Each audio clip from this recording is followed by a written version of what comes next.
May hapon, karong adlaw atong gihandom ang pagka-leader ni San Pedro.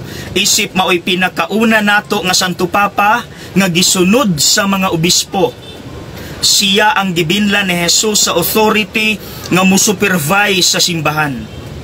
Pero abi ninyo mga igsuon, sa wala pa mausab si Pedro, naa siya ani nga batasan. Impulsive. Unsa ni?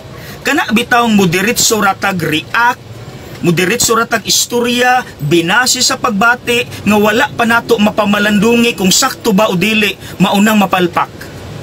Upat, number 1, katong didto sila sa bukid sa Tabor, na usab ang panagway ni Jesus, nahimo siyang unsa siya kung Dios siya, nitungha si Moises ug si Elias, walay pagpamalandong, misuggest si Pedro, Lord, himuan tamog tulo ka payag, kay di siya gusto nga ilansang si Kristo sa krus, diri lang tapuyo, Lord. Ikaduha, katong sa tubig, palakwa ko, Lord, walay pamalandong, sinitabo, nalunod.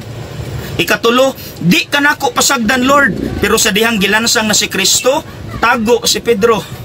Ikaupat, katong gidakop si Jesus, walay pagpamalandong, gitigbas niya ang dalunggan sa sundalo.